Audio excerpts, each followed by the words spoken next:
Man, you need some new stickers for the back of your truck. Scott Horton here for LibertyStickers.com. Aren't you sick and tired of everyone else being wrong about everything all the time? Well, now you can tell them all what's right with some stickers from LibertyStickers.com. At LibertyStickers.com, they're against everything, so you know they're good on your issue, too. Whether it's the wars, police, state, gun laws, the left and right, or the president, LibertyStickers.com has hundreds of choices so you can find just the right words to express your opposition and contempt for those who would violate your rights. That's LibertyStickers.com. Everyone else's stickers suck. All right, y'all, welcome back to the show. I'm Scott Horton, and our first guest on the show today is Barbara Slavin. She's at the Atlantic Council and writes for, I think still Al Monitor, and here she is at Al Jazeera today. Obama administration confidant lays out possible Iran nuclear deal. Welcome back to the show, Barbara. How are you doing? I'm okay. Are we live or taping? We're live. Okay. All right. So, by the way, did I get that right, that you write for Al Monitor? That's right. I still write for Al Monitor. Okay, good. Yeah, I thought so. But I wrote a story today for Al Jazeera America. I also write for them as well sometimes. Right. Okay, good deal. And hey, quite a story here. So this was, I guess, this morning. You went to the Brookings Institution, and they unveiled what seems like what's fair to call a trial balloon final nuclear deal with the Iranians, or the shape of what that would look like, huh? Well, actually, I got a copy of the report in advance, so I didn't go to Brookings this morning, but I read the report very carefully and wrote a story about my impressions of it. The author, of course, is a very influential gentleman, Robert Einhorn, who was working with the Obama administration up until about a year ago on the negotiations with Iran, and he's very close to people still in the administration. He worked for the Clinton administration as well, and knows people like Wendy Sherman, our chief negotiator, from that period, too. Mm-hmm. Okay, good deal. And then, boy,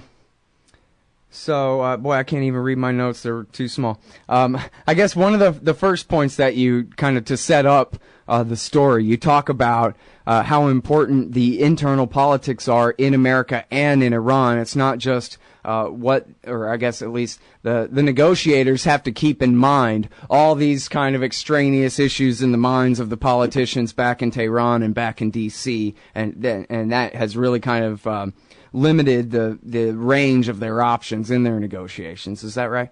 Yeah, well, I wouldn't call them extraneous issues. I mean, if a deal is going to work, it's going to have the support of the certainly the elite foreign policy circles in both countries, as well as the general public. It has to be something that both sides can portray as win-win. So, Einhorn, I see this proposal as a trial balloon.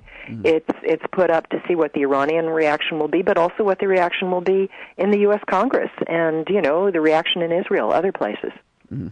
Oh, yeah, that was what my note that I couldn't decipher was about. Your impression was that Mr. Einhorn must have shown this to the administration and sort of got their wink to go ahead and publish it as this trial balloon. That's your understanding, correct? Sure. That sounds important. That had to have been the case. Right. Okay. Even though the State Department won't confirm it. Okay, and then so now you talk in the article about ISIS, the Institute for David Albright, and then Science working and International on the Security. Yeah, Science and International Security, exactly. And they've been working out all the theories of how long it would take to break out under these or those conditions, how many centrifuges they have up and running or available to run at any given time. And do I understand it right that you're saying that Albright's position now, or his understanding now, is that they could break out in about 2 or 3 months? They could have some weapons-grade uranium ready to make a bomb out of, but that what they think would be an acceptable deal would be to leave them with a nuclear weapons capability that would take at least 6 months to a year before they would be able to put together a nuclear weapon if they broke out and tried. And that would be about what the American side would be willing to settle for. Do I understand that correctly? Well, look, there are various permutations and combinations. The creation of this agreement has been compared to solving a Rubik's Cube. So, if you have X number of centrifuges of a certain quality and X amount of low-enriched uranium or medium-enriched uranium, it takes X amount of time to produce enough high-enriched uranium for a weapon if you were to break out. By break out means leave the Nuclear Nonproliferation Treaty, kick out the inspectors, and go as rapidly as possible toward trying to produce that amount of material. All of these things are really theoretical scenarios. Of course, the Iranians say they're not interested in building nuclear weapons. But if you're going to have a deal, you have to assume the worst case and protect against it. That's what the American and European other negotiators are doing. Mm-hmm. So David Albright works with a guy at the University of Virginia named Houston Wood, and they put out these breakout estimates for various permutations and combinations of centrifuges, and everyone pretty much relies on it. I wrote a piece for Al Monitor last month called "The Gatekeepers," and these are the people who put out these analyses and who will give the seal of approval or not to whatever comes out of the negotiations with the Iranians. Mm-hmm. And now Einhorn has, on top of that, has come out with some other ideas, some of which are quite sensible, I think, and some of which may be a little controversial. Yeah, well, I want to ask you about those in a second, but as far as the breakout times there and the ISIS calculations,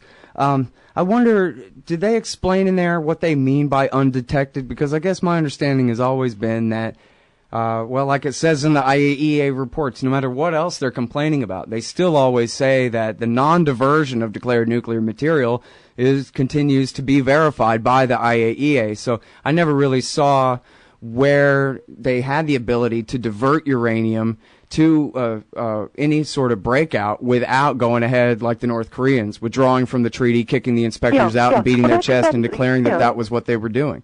Exactly. That's what Albright means by these breakout estimates. If Iran were to stop cooperating with the IAEA, which is, of course, what they have been doing, at least as far as we know. This is, how long it would take them. There is also, some people think that if Iran were ever to try to, build a nuclear weapon, they wouldn't use facilities that have been declared to the IAEA, that they would have some covert facility somewhere. But the Iranians have not been particularly successful at hiding their program. All of their facilities that they, originally didn't declare to the IAEA, all of them have been discovered. Natanz, Arak, Fordo, all of these have been discovered. So I think, we have a pretty good understanding of their program, and it would be difficult for them to do anything major that we wouldn't find out about. Mm-hmm. All right, now, well, speaking of Fordo, I want to ask you about Fordo, but first we ought to quit burying the lead here. It seems like one of the most important parts of this, as you talk about again, it's Obama administration confidant lays out possible Iran nuclear deal by Barbara Slavin at america.aljazeera.com. And you talk about how, I just hate the sound of this, that there ought to be sort of a preemptive authorization to use military force as part of this deal, that Obama should go to the Congress and get them to pass an AUMF just in case Iran ever gets the idea they want to break this deal, that we can go ahead and attack them. That sounds like maybe a little bit too much, maybe almost even could amount to sabotage, if not deliberately. That might be too much to get in a deal, right? It could. I think it's a bone thrown to the Iran hawks, and there are some on Capitol Hill. I think it's a way to deflect domestic criticism that Obama doesn't have the guts to confront Iran if it really were to break out and try to build a nuclear weapon. I'm uncomfortable with it myself. I don't think that the Iranian nuclear program merits the use of military force. I don't think that would be a solution to anything. But I can understand why Einhorn put that in there. As I said, it's a kind of way to cover the administration's flanks against criticism that Obama is somehow an appeaser and too soft and afraid to use military force, that kind of thing. Right. The Iranians, of course, would object. But, there'll be other elements, and Einhorn, he talks about the elements of the nuclear side of stuff, but he doesn't deal with the sanctions part. And, right. Of course, the unraveling of the sanctions, there's going to have to be a roadmap for that as well, that Congress will have to, buy off on. And that will be the carrot that would entice Iran, if anything will. Also the fact that under this proposal, Iran basically gets to keep all its nuclear facilities. It has to modify them in such a way as to make them less proliferation prone, but it gets to keep all the buildings that it has built, and that's a big concession to Iran. The fact that it would be able to continue to enrich uranium at a low level, that's a big concession to Iran as well. Mm-hmm. Well, I'm glad they're finally getting around to negotiating that, because that's sort of been implicit ever since Obama took power. In the very first fuel swap negotiations, it was at least sort of implicit there that you can go ahead and enrich as long as you keep it to 3.6% for the electricity reactors. But it's the 20% makes us nervous, because you start counting a little higher there on the toward weapons grade. That's absolutely right. That's absolutely right. So this is in the spirit of those original concessions. All right, and now on Fordo, they're supposed to, that's the secondary facility they built there. They're supposed to turn that into kind of a research sort of facility, right? Yeah, and no longer be enriching uranium there. That's the facility that's built into the side of a mountain that, would be very hard to destroy in a military strike, and so it makes a lot of people, particularly the Israelis, uncomfortable. So the idea is they can keep it but turn it into an R&D facility for testing more advanced centrifuges and doing other nuclear research. And it's interesting, too, that you say here that one of the conditions could be converting the ARAK facility to a light water reactor. It's currently not one, but I guess it's not up and running yet. But when it is, it could be producing weapons-grade plutonium, but I guess, is it that easy to convert it to be a light water reactor from what it is now? It's not easy. That's one proposal. Another proposal is that if you use enriched uranium as the fuel instead of natural uranium, it actually lowers the amount of plutonium that could come out of it. You could also reduce the power level of the reactor, and that would reduce the amount of plutonium that would come out. And, of course, Iran doesn't have a reprocessing facility. So, I mean, technically, even if it, went ahead with the heavy water reactor, it couldn't separate out the plutonium. But another way to just provide confidence, that Iran will never build a reprocessing plant, will never get the plutonium, is to make sure that this facility doesn't have that much of it in the spent fuel. And then can you talk a little bit to wrap up here about what's been implemented so far under the interim deal and whether all things are looking positive from here? Yeah, I mean, so far so good. The Iranians stopped producing 20% uranium.